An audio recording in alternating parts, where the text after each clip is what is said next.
necesitamos permiso para volar libres. ¿Escuchas? El pájaro observado.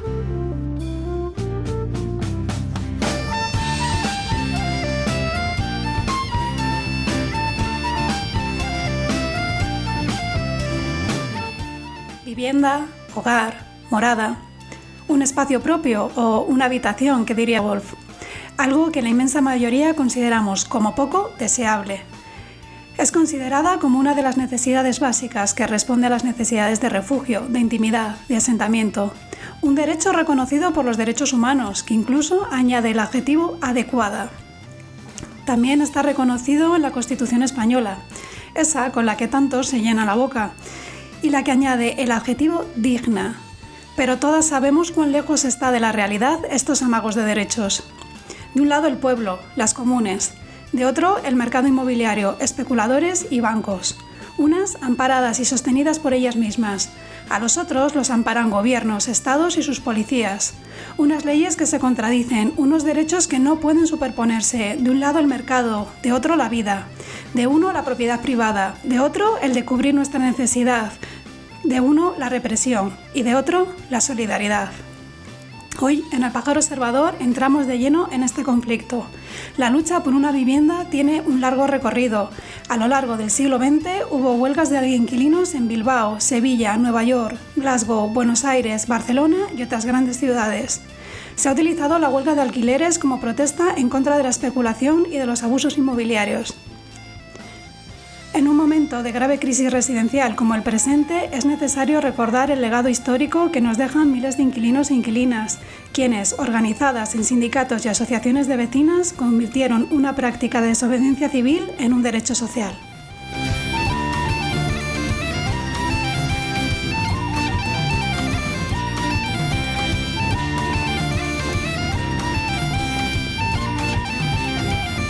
Hoy vuelven estas luchas.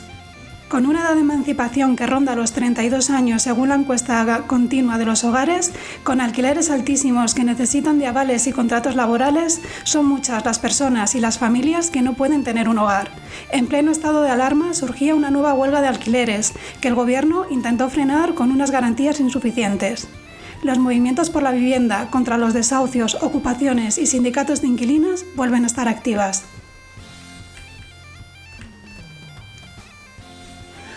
Hoy pretendemos dar voz a alguno de estos movimientos. Hablaremos con personas que están en estas luchas y dinámicas. Así que la pajarraca hoy no alza el vuelo, se queda defendiendo su nido. ¿Os unís a ella?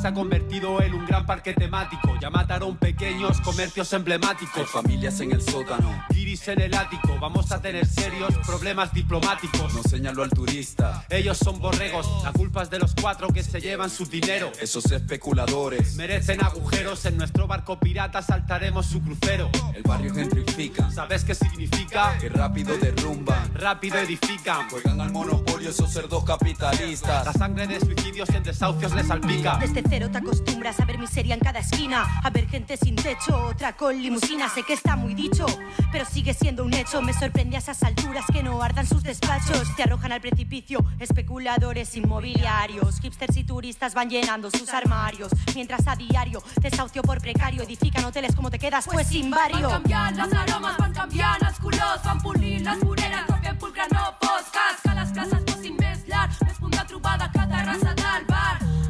Está mal visto mendigar, vende ropa cuando ambulo, solo con el guante blanco puede uno limpiarse el culo. Ciudad donde duermen valores en ruinas. Despierta, apóyate solo en tus vecinas. Veremos la luz si nos echamos un cable. Caen gracias a sicarios pero son apuñalables. Qui només pensa en si comença amb l'habitatge, sense escrúpols fa tocar el dos, aquí pensa per quatre, com a cap al davant del mató entreubits, sent la força sindical i minva el neguit.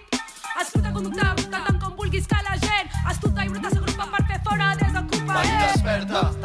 robant sota casa teva. Estan mercantilitzant amb el dret a la vivenda. I no està en venda El nostre sostre. I no està en venda la nostra força. Som la resposta. La mostra De solidaritat. La gent que s'ha juntat en forma de protesta Contra qui ha jugat amb els drets de la resta. Només ens queda el combat. Se us ha acabat la festa.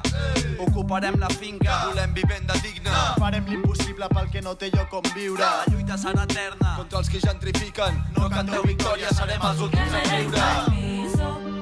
Que me den pa'l piso, que me den pa'l piso, que me den pa'l piso. Que me den pa' un piso, va. Lluitarem a ultrança encara que ens vinguin mil crisos. Posem-lo pa tots els casos a lo Grison. Aviam quan un reportatge com Déu mana és Susana Griso. Si un comerç especula amb una poma ens la suda però veus que no tot és broma. Si és el teu lloguer el que puja, que se'ns pixen a la cara, joder, i diuen que és pluja. Prenguem el poder, salvem-nos poble i que siguin ells els que fugen. Jugues amb les vides de la gent des del lofi. Foc a l'ofi amb molt de lofi, demà veuràs qui treballa. Reajust de propietats i feines, vaya, si el govern és una merda, els carrers manen. Tenim les claus de totes les vostres cases, ens treguereu dels claus, aconseguirem ferramentes. Mai més esclaus ni propietat a les vivendes. Mirem a les vostres terres sense sostre contra los patrones. Mai més l'àngel de l'hogar, altres formes d'habitar, construir i dissenyar els espais. La família pren altres significats, segregació a pobles i ciutats, nosaltres construint comunitats. Ara més que mai, tocarà matinar, ara més que mai, defensar els espais, ara més que mai. Blocs, cops de jocs malsons, fotrem a més llavors. Un forat multicolor en aquesta ciutat gris, la Barcelona de les hipsters i les guiris, on encara queda gent que vol resistir perquè el seu bloc no sigui tot un Airbnb. Les que no volen marxar i sembla injust que ens apullin el lloguer, que es tallin la llum, que hi hagi pisos buits i gent al carrer, que el barri es transformi en un objecte de consum i que volem un barri digne, un barri per la gent, un barri capaç de donar resposta a tots aquests atacs contra la vida i defensar-nos colze a colze, porta a porta, perquè juntes som més fortes.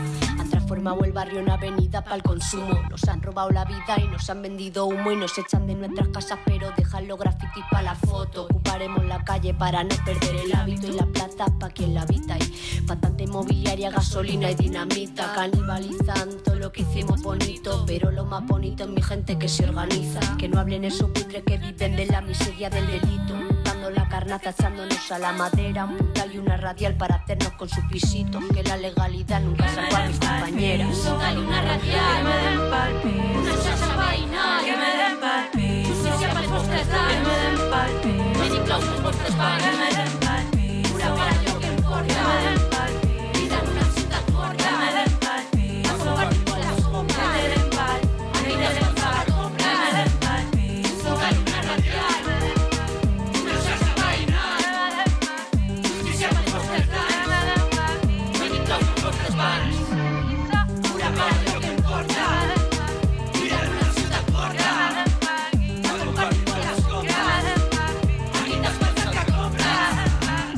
Para todos los grupos de vivienda y sindicatos de habitatge. Por los centros sociales, espacios comunitarios y ocupados. Por toda la gente que pone su cuerpo parando desahucios y desalojos. Resistirem als nostres barris. Por un habitatge digne. No ens faran fora.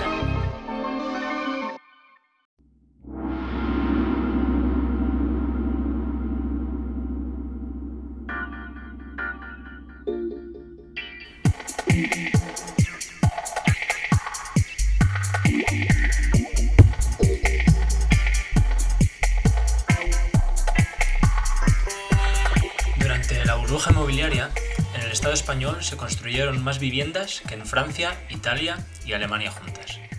¿Garantizó esto un mayor acceso a la vivienda? Por lo que parece, no. Lo que sí garantizó fue un acceso tremendamente fácil al crédito, con las cajas y los bancos, apoyadas por el gobierno y por toda la maquinaria publicitaria del sistema, vendiendo las bondades de invertir en vivienda, de hipotecarse para comprar más y más casas. No vamos a aburriros ahora con una explicación de la burbuja inmobiliaria, ¿no? Pero creo que unos pocos datos sí que pueden servir para, pues contextualizar el problema de la vivienda que lleva alargándose en este país durante muchos años, ¿no? Entre 2005 y 2008, el precio de la vivienda en propiedad se incrementó hasta un 300%.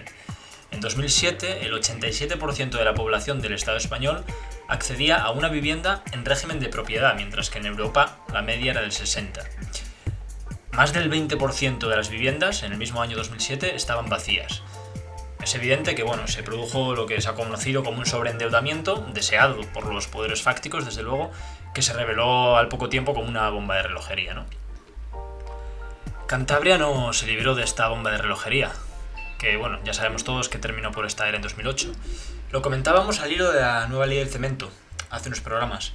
Los sucesivos gobiernos han apostado y siguen apostando por la construcción como un supuesto sector estratégico de la región, no olvidando, realmente lo saben, esa precariedad e inestabilidad inherentes, ¿no?, a la construcción como sector. No es tanto que, que no hayan aprendido nada, como que realmente no gobiernan para la mayoría social y trabajadora. Quizá el caso más flagrante sea el de Argoños, la pequeña localidad trasmerana sobre la que pesan el mayor número de sentencias de derribo de toda España, o uno de los mayores, 255, que se traduce en 7 por cada habitante del municipio. Es un ejemplo brutal de lo que se hizo aquí y de lo que convirtió a Cantabria en la segunda comunidad autónoma con más viviendas de nueva construcción, solo por detrás de la Comunidad Valenciana. Luego que si el verde y que si todo esto, ¿no? En fin, en julio de este año más del 80% de las sentencias de derribo de estas casas siguen sin ejecutarse y los chalés siguen en pie. En fin, que Cantabria entró de lleno en la vorágine del ladrillo. Y cuando estalló la crisis se vino, entre otras muchas cosas, una tragedia hipotecaria. Cuando se produce un impago, si ninguna entidad compra la vivienda, que suele ser lo más habitual, el banco se hace con ella, pero no por el total del precio, sino por un 60% del precio tasado. El resto, hasta el 100%, se convierte en una deuda para los inquilinos que no han podido pagar esa hipoteca, y esa deuda se va incrementando además a base de intereses con el tiempo. En 2011 se iniciaron en España 212 ejecuciones hipotecarias al día.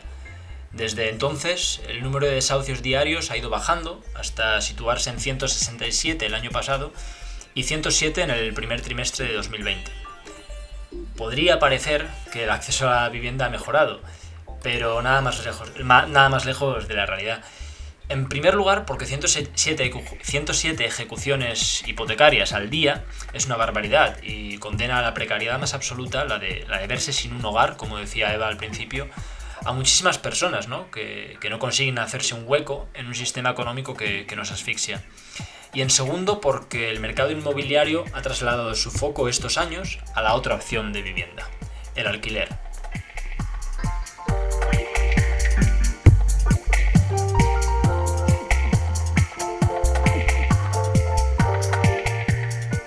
Desde hace ya varios años, la mayor parte de las personas expulsadas de sus casas vivían de alquiler, un 71,4%. Y desde hace años, el precio de los alquileres no ha dejado de subir. Según el Sistema Estatal de Índices de Referencia del Precio del Alquiler, un programa que ha puesto en marcha con este rimbombante nombre el Ministerio de Transportes, Movilidad y Agencia Urbana, entre 2015 y 2018 se registró un incremento de, por ejemplo, el 13% en Madrid, el 17% en Barcelona o el 16% en Valencia. Y lo bueno es que creció más aún en la periferia de estos núcleos, donde la gente se va a residir, o en las zonas costeras y turísticas, ¿no?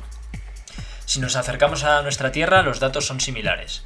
El alquiler creció un 11% en Santander, pero ojo, un 40% en Peñacastillo y un 27% en Castilla la Ermida, barrios obreros y de población migrante.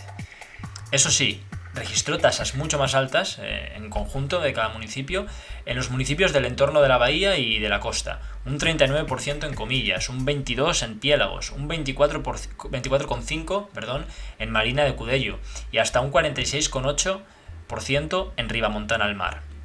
Dicho así, cuesta un poco hacerse una idea, ¿no? Pero lo bueno del informe, eso sí, es que viene con precios medios.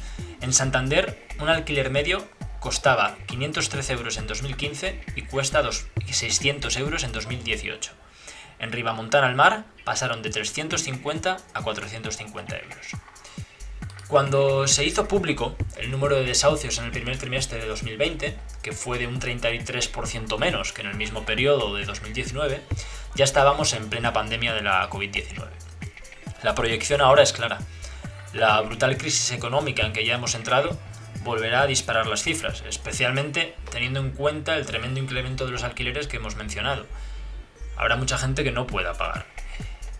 Y quizá no crezca mucho el número de desahucios hasta el 31 de enero, cuando se agota la prórroga de la moratoria que definió el gobierno de PSOE y de Unidas Podemos. Pero ojo, que eso no significa, como bien sabemos, en parte por los sucesos que acontecieron hace unos meses y sobre los que hablaremos en un segundo programa sobre vivienda, decía que esto no significa que no se estén produciendo actuaciones policiales para desahuciar, porque esta moratoria que acabo de mencionar se aplica solo a hogares vulnerables afectados económicamente por la crisis actual o a inmuebles de grandes propietarios. Es decir, que hay procesos y órdenes en curso, pero sí es verdad que con el cambio de año veremos sin duda un repunte importante, ¿no?, de esas ejecuciones.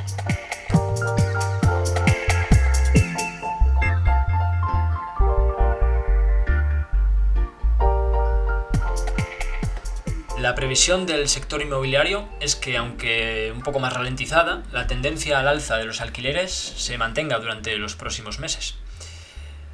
La ley de la oferta y la demanda, máxima irrefutable de bienestar, suelen decir.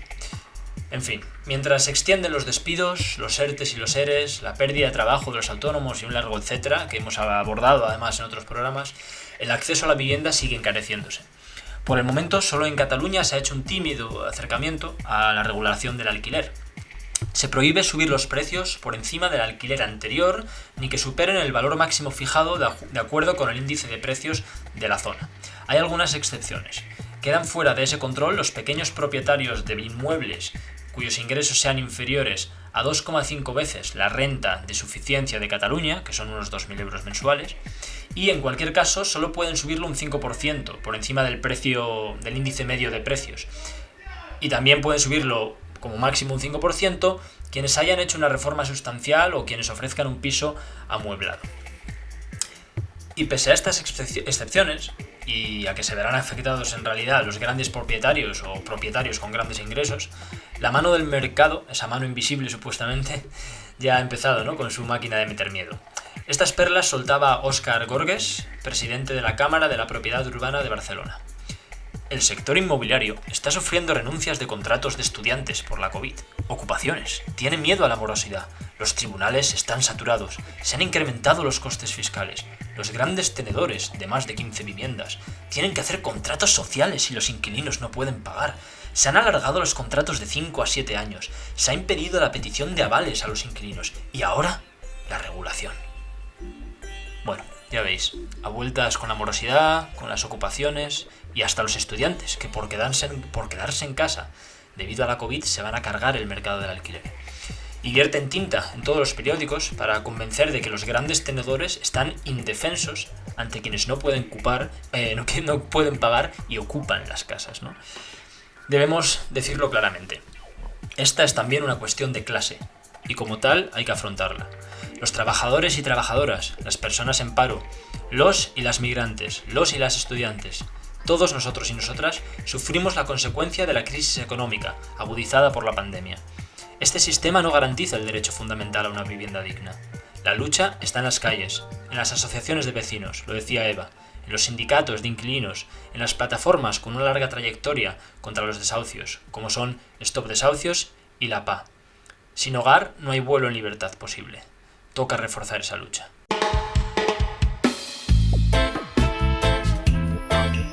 Pues si hablamos de la lucha de los derechos de la vivienda, sin duda ninguna, uno de los colectivos de referencia que tenemos es Stop Desahucios. Ahora mismo os vamos a dejar con un extracto de una entrevista que no es actual, es de 2019, que hicieron los compas de Briga, la página de contrainformación, a una persona que forma parte del colectivo. Después de esta pequeña esencia de entrevista, sí que pasamos a entrevistar a una mujer que forma parte del colectivo. Esta sí que es actual, es de 2020 y está hecha por nosotras. Os dejamos con ellas. Vale, pues lo primero, que se puede presentar brevemente lo que es la plataforma Stop Desahucios, quiénes sois y cuáles son sus objetivos o con qué objetivos nació. Bueno, la plataforma Stop Desahucios es una escisión, quiero decir que se partió en dos la plataforma de afectados por la hipoteca, por distintas circunstancias de tipo político, se metió Podemos de por medio y Y después hubo cuestiones personales que hay en todos los grupos humanos. Los objetivos son fundamentalmente el derecho a la vivienda, que realmente en este país no se respeta. Entonces, intentar cambios políticos, promover cambios políticos para que haya reformas que sean coherentes con el derecho que figura en el artículo 47 de la Constitución, que es el derecho a la vivienda. Y después, en cuanto a la plataforma, pues nosotros no estamos concentrados en el tema de ejecuciones hipotecarias, en el tema de hipotecas, porque ahora prácticamente ya no te viene gente con esa problemática, porque eso, desde los últimos cambios provocados por las sentencias de la Unión Europea, del Tribunal Superior de la Unión Europea, pues ahora mismo hay muy poca gente. Lo que hacemos igual es alguna dación en pago. Yo he hecho una hace poco. La mayoría de los casos son de impagos de alquiler y de desahucios en precario. Y después también tenemos bastante gente que ocupa, que a veces son desahucios en precario y a veces son usurpaciones. Porque la legislación es una cosa un poco loca. Y el sistema penal, lo mismo. Entonces, como objetivo es, por un lado, presionar un poco para que haya políticas en... Sí, por eso hacemos movilizaciones. Sí. También, o sea, cuando hacemos acciones antidesahucios, eso tiene dos objetivos. Uno, evidentemente, parar el desahucio, pero otro es que tenga repercusión mediática y, por tanto, en el candelero, el tema de la vivienda. Es decir, que todavía hay mucha gente, y va a seguir habiendo mucha gente que está jodida, que no tiene vivienda, que no tiene recursos para una vivienda digna y que hay que promover cambios políticos y cambios sociales para que ese derecho sea efectivo. ¿Qué balance harías de todos estos años de actividad de la plataforma? Todo lo que es la sensibilización y lo que es la influencia de la plataforma en la sociedad sigue existiendo, ha existido y eso ha tenido un influjo notable. En cuanto al tema del objetivo, que es los cambios políticos, pues los cambios políticos han sido muy pobres. Lo que hay ha habido mayor sensibilidad en determinadas organizaciones políticas que a veces han venido derivadas de las propias plataformas. Se han montado algunas candidaturas han venido precedidas de reuniones convocadas en las mismas plataformas, ¿no? Pero los cambios legislativos, que es lo importante, pues han sido siempre un paripé, un querer y no poder entre los intereses de los bancos y las necesidades de los ciudadanos. Y normalmente, cuando te planteas esa disyuntiva, el político siempre opta por los intereses de los bancos. ¿Cuál es vuestro funcionamiento interno? Bueno, me imagino que sea un funcionamiento tipo asambleario y un poco cómo es el día a día es un funcionamiento muy sencillo. Esto hacemos una asamblea cada quincenal, entonces ahí se ven los casos nuevos, los casos que van cambiando y allí pues hablamos sobre cómo enfocar cada caso y cada situación y también pues las acciones que tengamos que hacer pues las planteamos allí y se deciden allí en la asamblea. Y después, claro, hay mucho trabajo diario. Es decir, no se puede hablar de grupos de trabajo. Si fuéramos más gente, pues estaría bien tener grupos de trabajo, pero lo que hacemos es, pues nos vamos repartiendo los nuevos casos, nos vamos repartiendo entre, digamos, los activistas que somos más, tenemos más conocimiento del tema y bueno, y sobre eso, y claro, es un trabajo, pues yo llevo, por ejemplo, esta última semana para parar el desahucio un mes, pues todas las mañanas, pues 2 o 3 horas en el juzgado, para ver si podíamos meter mano al asunto. Sí, te iba a preguntar por el tema represivo, si habéis tenido multas o problemas así con la ley y con la policía. Sí hemos sufrido violencia de la policía, sobre todo de la Policía Nacional. El asunto está en que hemos tenido ya varios conatos de agresión y hemos tenido agresiones y hemos presentado nosotros denuncias. Y después lo que hay es abusos judiciales.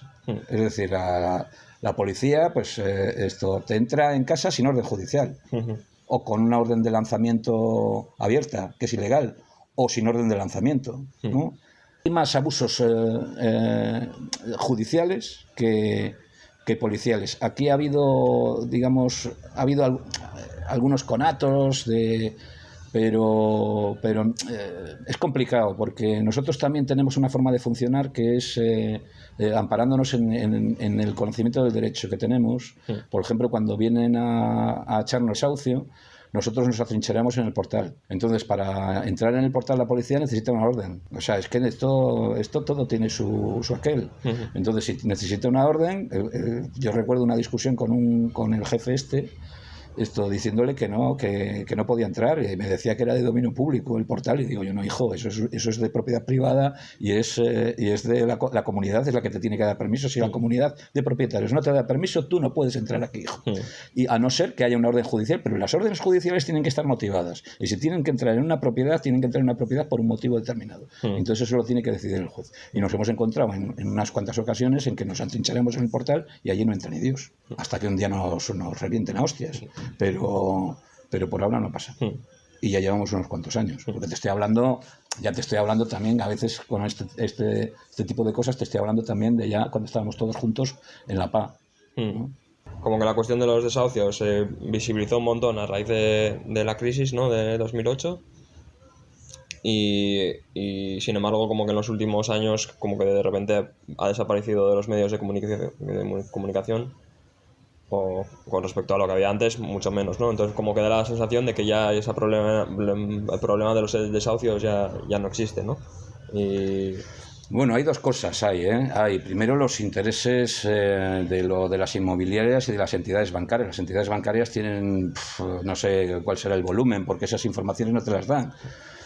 Pero te puedes encontrar con que sea el 60 o el 70% de los pisos vacíos que hay en España que puedan ser de entidades bancarias, o de entidades vinculadas a las entidades bancarias, que puedan ser fondos buitre o fondos de capital riesgo, de estos que se meten, que te compran bloques enteros de edificios, te compran igual 3.000 viviendas a precio de saldo, ¿no? Pero después también hay una moda, es decir, sociológicamente te encuentras con que hay flujos y reflujos en las acciones sociales y en las cuestiones sociales que motivan o que influyen en la opinión pública. Entonces lo de los desahucios tuvo una época de mucha subida también porque el tema de las ejecuciones hipotecarias, y las ejecuciones hipotecarias al fin y al cabo afectaban a un amplio rango de la sociedad, es decir, desde clase media alta, sobre todo la clase media, y la clase media es la que movía el cotarro, esa clase media que ahora está depauperizada y que ya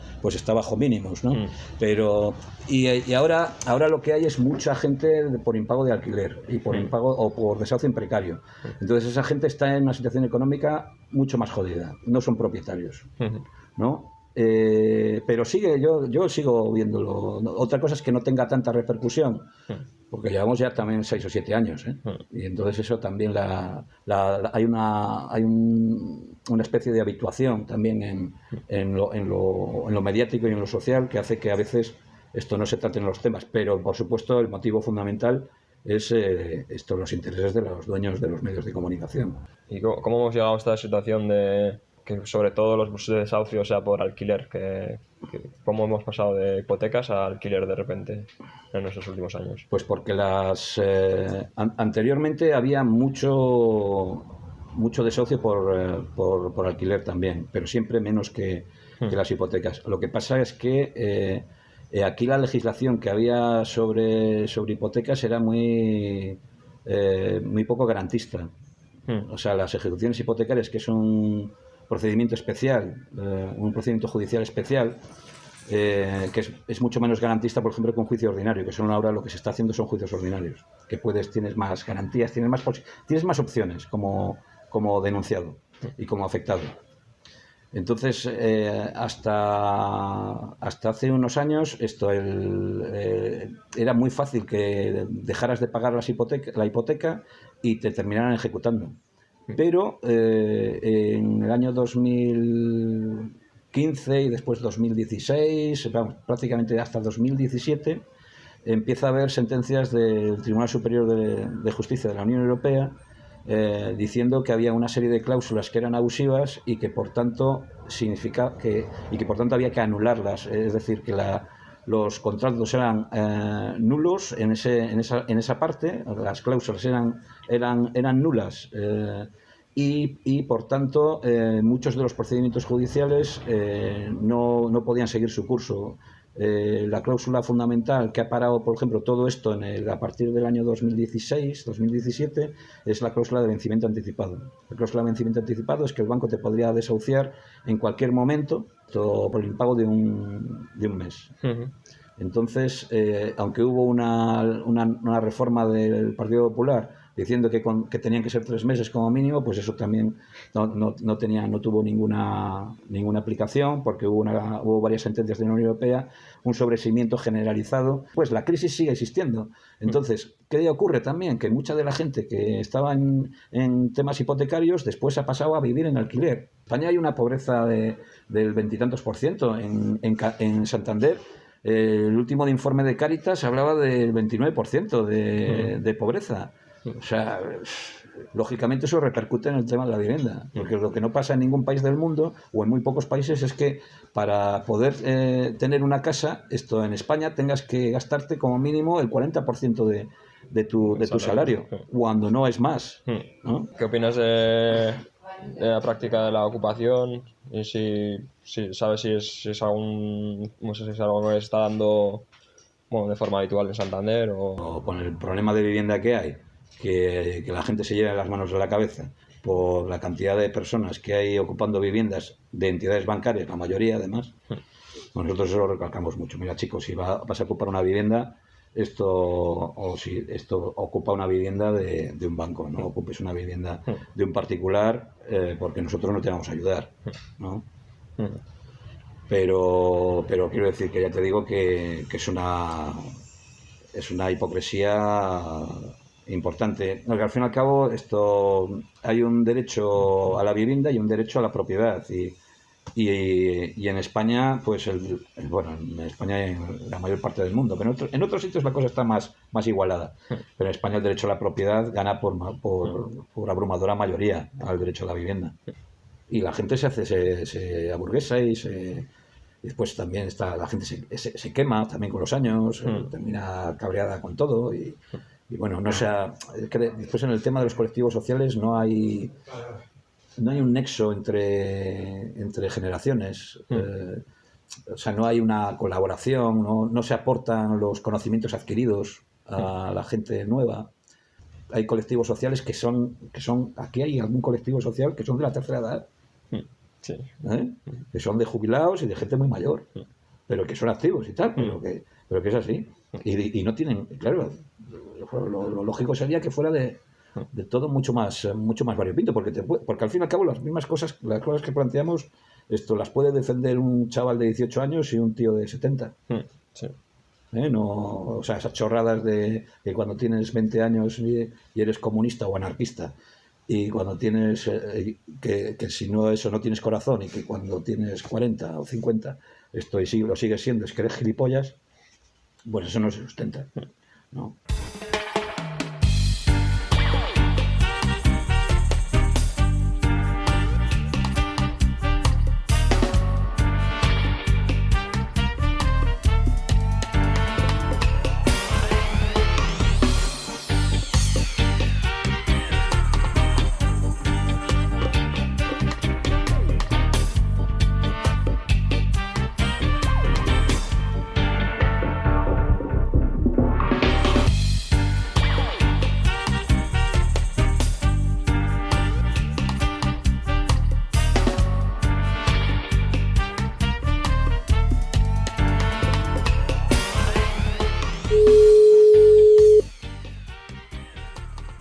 Sí. Hola, Lidia. Sí. Hola, buenas tardes. Te llamamos desde El Pájaro Observador. Te queríamos hacer unas preguntas sobre tu militancia en Stop Desahucios. Sí. Sí, mira, la primera pregunta sería, ¿cómo ha sido tu experiencia en la organización? ¿En qué ha consistido tu actividad allí? Pues mira, yo fui de nuevas, yo no conocía cómo iba el asunto ni conocía nada, pero allí conocí a personas maravillosas. Y muy bien, me ayudaron muchísimo y estoy agradecida, pero eternamente, de verdad. Muy bien. Uh-huh. Muy bien. ¿Tú llegaste por un caso directo? Yo fui desahuciada. Uh-huh. y bueno, y la participación en la organización es decir, te ayudó, sí. Sí, me ayudó mucho. A ver, esto de desahucios no obliga a nadie a nada. Eso es lo primero. Tú vas por tu voluntad y si tú quieres parar tu desahucio, pues, o sea, tú haces lo que quieras allí. Y ellos te ayudan muchísimo.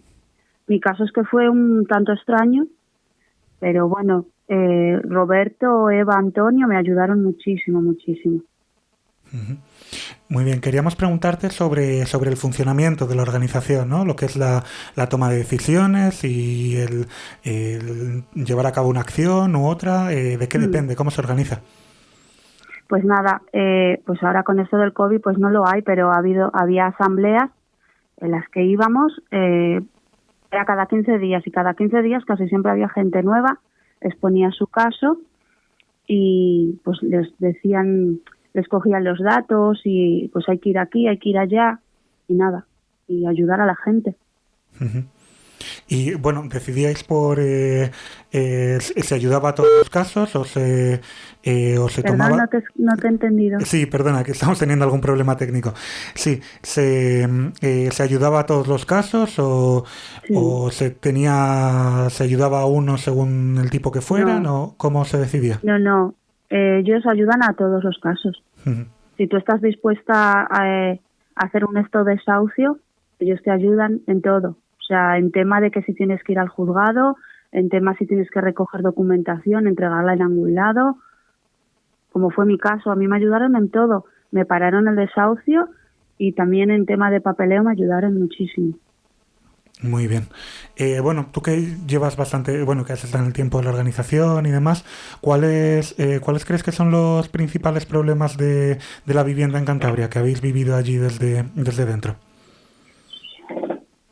Pues es que es un desastre. Lo de la vivienda en Cantabria, yo no sé en otros lados, pero aquí es un desastre, la verdad, porque está lo de Jesuicán, que es para ayudarte, pero te ayudan hasta cierto punto. Yo aquí lo de las viviendas lo veo fatal, la verdad. Muy bien, ya para acabar, Lidia, como organización, como Stop Desahucios, ¿qué tipo de represión habéis vivido, ¿no? Además estamos recientemente con un caso de represión y demás. ¿Habéis tenido persecución de algún tipo o algún tipo de problema con la justicia o con la policía? Pues mira, sin ir más lejos, mi caso, lo mío fue totalmente ilegal. Yo tenía una orden de desahucio, ¿vale? Se paró. Con estos desahucios se paró. Entonces, el juez mandó que me iban a desahuciar sin hora, sin día y sin cita y sin nada, cuando siempre tiene que haber un día, una hora. Pues nada, del desahucio parado hasta que me echaron pasó un mes. Yo estaba durmiendo en casa con mis niños, yo soy madre soltera, y a las 7 de la mañana vino la policía y me echó a la calle. Vino un equipo gigante de patrullas y fui a la calle con los niños. O sea, eso es súper ilegal. Sin tener día, sin tener nada. Ellos me dijeron que tenía que desalojar y como pude saqué mis cosas, que gran parte de mis cosas se quedaron en la casa. No he podido hacer nada por sacarlas y me echaron a la calle. Les dije que por favor, que por lo menos me dejaran. Los niños estaban durmiendo. Era verano, no había cole ni había nada, estaban durmiendo. Que por favor que se fueran abajo para sacar a los niños y que no les vieran porque mis niños se asustan, tienen 6 y 7 años. Y me dijo el policía que no, que si quería que les cerrara los ojos a los niños, pero que ellos no se movían de allí hasta que yo no fuera a la calle. Y así fue. O sea, lo mío ha sido ilegal, total. ¿Y este es el modo de proceder habitual, según has visto en los desahucios en Cantabria? ¿Perdón? Sí, digo que si este ha sido el modo de proceder habitual de la policía y de los jueces en otros desahucios. No, así fue conmigo. Pero también tuvimos un caso que fuimos a Astillero, pues era el día del desahucio, entonces nos presentamos allí todos de la plataforma y cuando fuimos estaba todo el portal y todo lleno de guardias civiles. O sea, no nos daban tiempo cuando ya estaban todos allí. O sea, siempre suelen ir a las 10 de la mañana. Los desahucios suelen ser a las 10. Bueno, pues eran las 9, lleguemos y ya estaban allí. Que, bueno, por la plataforma se paró, con todo y eso se paró el desahucio. Pero o sea que hacen lo que les da la gana, la verdad. Da igual que sea legal, que sea ilegal. Claro, sí, precisamente en este último desahucio que comentas de Astillero, luego hubo follón por la actitud de la policía y demás, ¿no? Parece que bueno, que es algo novedoso respecto a otros desahucios aquí en Cantabria y que, bueno, se parece quizá a lo que está pasando también en otras grandes ciudades. ¿Piensas que va a ser esto lo habitual a partir de ahora o era una excepción por alguna razón concreta? Pues no lo sé. Ojalá que no vuelva a pasar, pero en mi caso y en este caso fue así. Bueno, pues no lo sé. Esperemos poder parar todos los... Esperemos que cojan conciencia porque somos humanos todos. Y habiendo menores, pues hay que tener un poquito más de humanidad, la verdad. Yo hablo por mi caso y por más casos que ha habido y se pasa muy mal. Bueno. Ellos dicen que hacen su trabajo, pero es que hay que ser humanos también, somos personas. Muy bien, Lidia, pues con tus palabras nos quedamos. Si quieres decir algo más antes de acabar. No, nada, solamente agradecer la ayuda que me dieron a mí Roberto, Eva y Antonio, Enrique, o sea, a todos. Y nada, que ahí estamos al pie del cañón. Muy bien, en ello seguimos. Muchas gracias, Lidia. Vale. Hasta luego. Mira qué casa más linda que está abandonada y la voy a ocupar.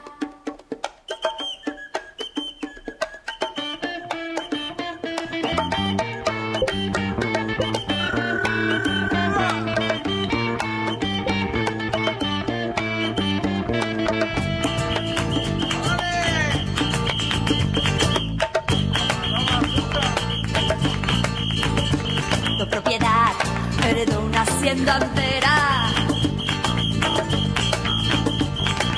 No tuvo la culpa. Nació en familia muy rica, le sobra el tiempo, el dinero y nada le salpica. Cuando el mamón explotó sus propiedades, precio de su conveniencia. Que hay gente que necesita vivienda para subsistir. Eso no tiene conciencia. Pues seguimos en El Pájaro Observador y seguimos hablando de vivienda, del problema de la vivienda y de las soluciones que podemos dar para este asunto. Ahora vamos a pasar a hacer una entrevista a una persona que lleva varios años ocupando aquí en Santander. Buenas. Hola. Te voy a hacer la primera pregunta. ¿Ocupas por necesidad o ocupas por una idea política?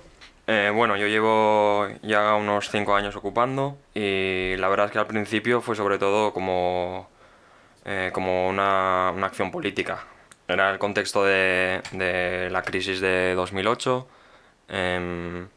las consecuencias de esta crisis, las desigualdades, las injusticias, los desahucios que veíamos en la tele y también en el día a día, en nuestras calles, en nuestra ciudad. Todo eso llevó a que quisiera implicarme políticamente, ¿no?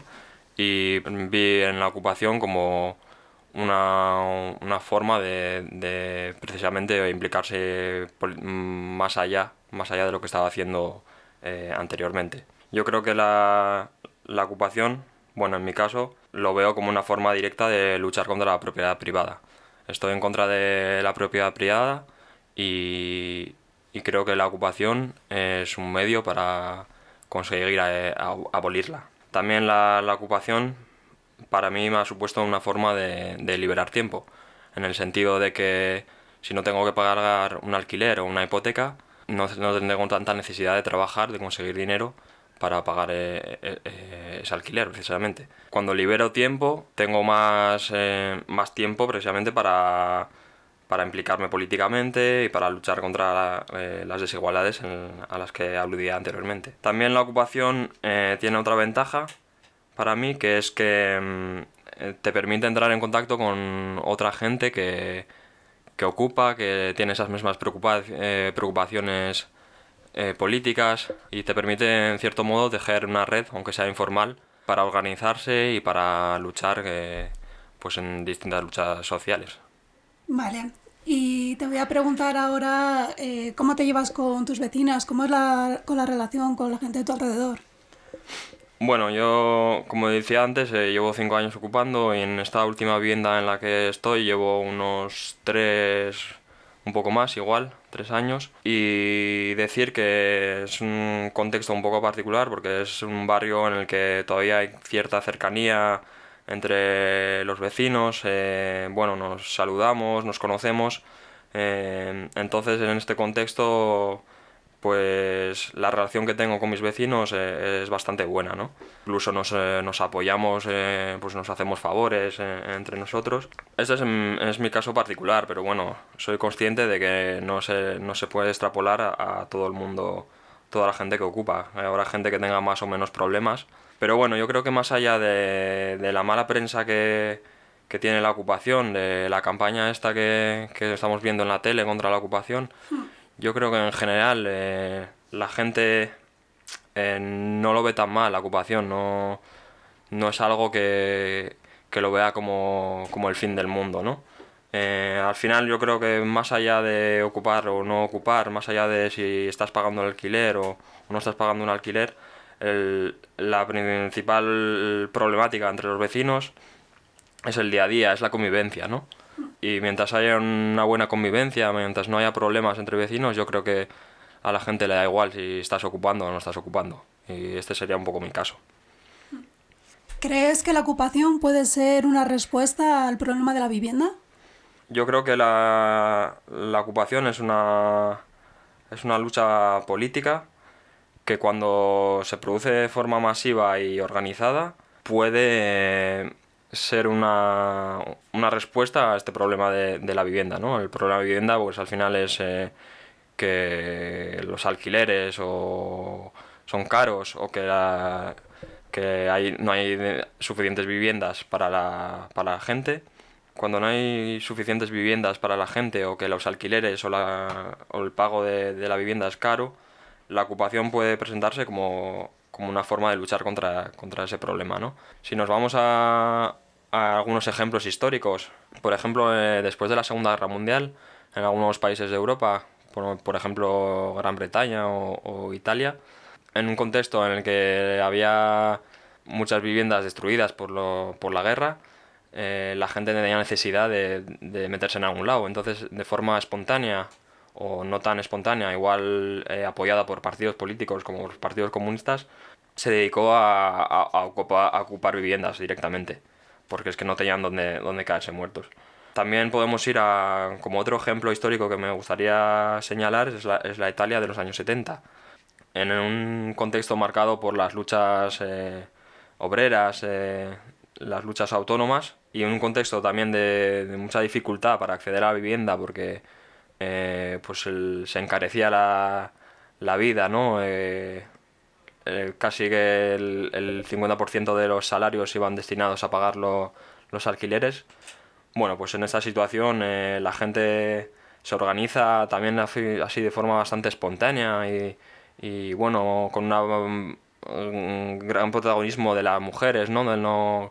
Las mujeres que no estaban en las fábricas, sino que estaban ahí en las casas y vivían ahí directamente ese problema de joder, no podemos pagar el alquiler. Pues así de forma bastante espontánea y masiva se dedicaron a ocupar viviendas. Tengo aquí apuntado, por ejemplo, que en el año 74 en Roma, en un periodo de 3 meses, se produjeron 4.000 ocupaciones, ¿no? Y bueno, eso se trasladó también a otras ciudades como Milán o Nápoles, ¿no?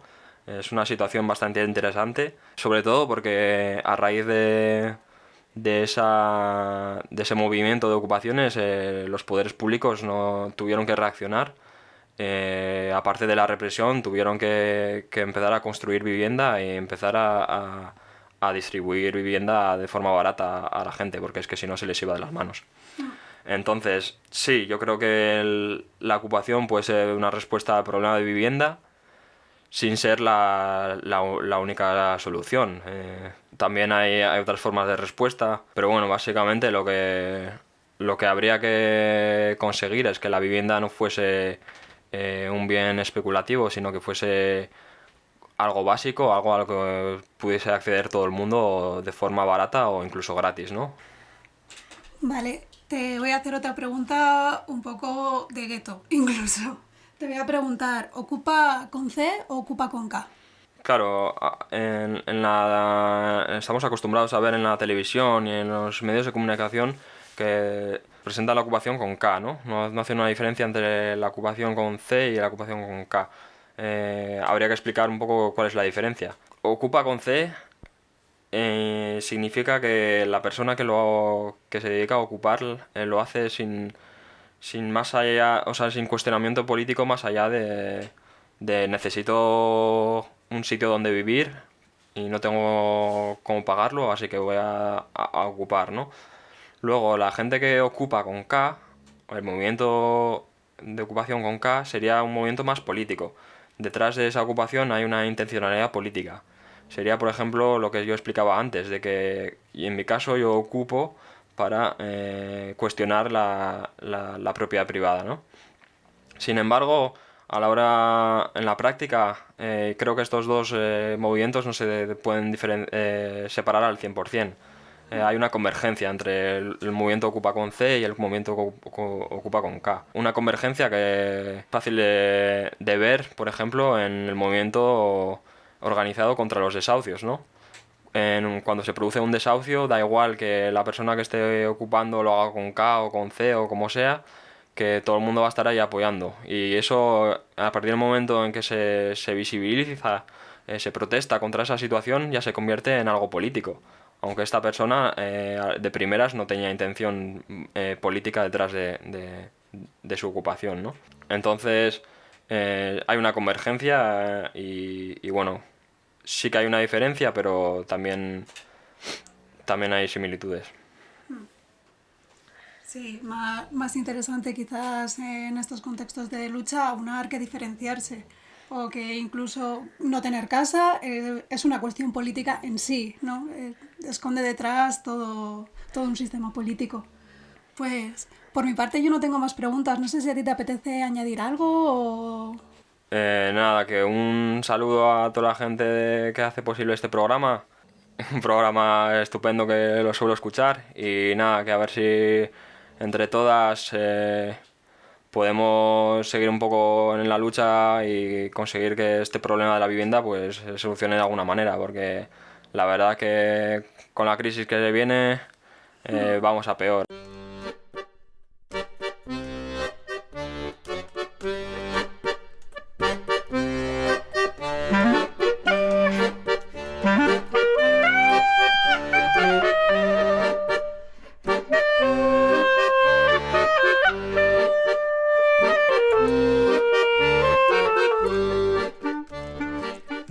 Para la agenda contracultural de esta semana hemos elegido unos cuantos eventos un poco variaditos, pero si queréis estar completamente al día os recordamos que no hay mejor forma que el canal de Telegram de Convocatorias Cantabria, así como la agenda de la página web de Briega, el Medio Amigo.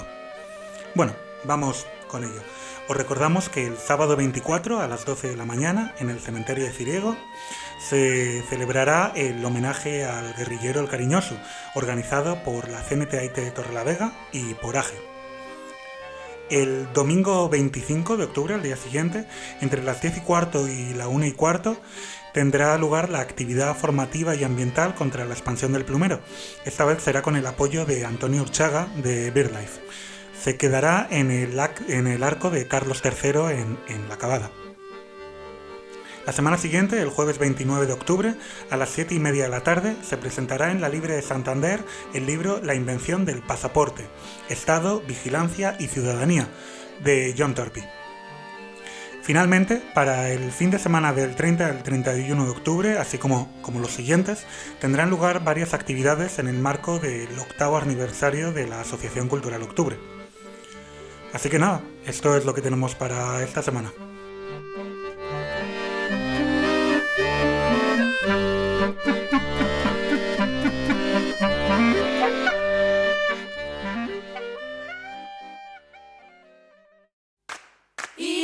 da eguna, bihotza otik irten zait batean. Ezagutu dudanean, bizitzak gatzik ez du, ezin bazara maite mindu, tren bakarra da ezin gal. Bueno, me toca cerrar a mí el programa contra todo pronóstico. No estamos confinados todavía, pero este programa no lo hemos podido grabar todos y todas juntos en el estudio. Entonces, bueno, ha habido que hacer algún ajuste de última hora. Uno de esos ajustes de última hora, mañana, sábado, iba a ser el homenaje a Pin el Cariñoso, el guerrillero maqui de la CNT de la zona de Miera, que no se va a poder celebrar por las restricciones que entran mañana mismo en vigor en Cantabria por el crecimiento de la pandemia de la COVID-19. Esperemos que esto no vaya a mucho más, aunque tiene toda la pinta, y en este contexto pues toca reforzar ese apoyo mutuo del que siempre hablamos, toca volver a estar unidas y unidos, saber quiénes son los nuestros, quiénes son las nuestras, quiénes no lo son, que lo tenemos todos por aquí bastante claro, y toca seguir creando contenido que dé una alternativa informativa y una alternativa vital, en cierto modo, ¿no? Porque, bueno, en este programa, en este hacer que llevamos en el Pájaro Observador, nosotros también crecemos y nosotros también nos vamos desarrollando como personas, ¿no? En definitiva, que me estoy enrollando.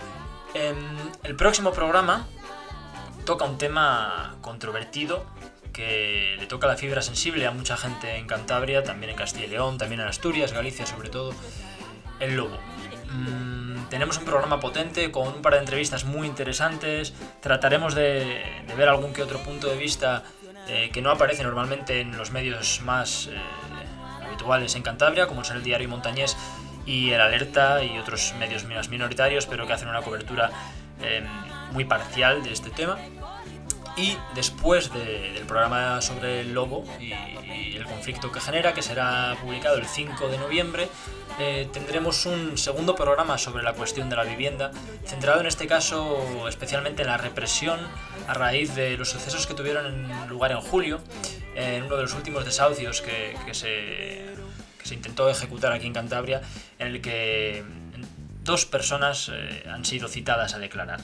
No avanzamos nada más, quienes estáis al tanto del tema ya lo sabréis, quienes no lo estáis, se viene una serie de actividades y de jornadas de apoyo mutuo y de enfrentarnos a la represión, porque no nos pueden callar y porque se vienen desahucios, se vienen muchos desahucios y tenemos que estar todas juntas y juntos para pararlos.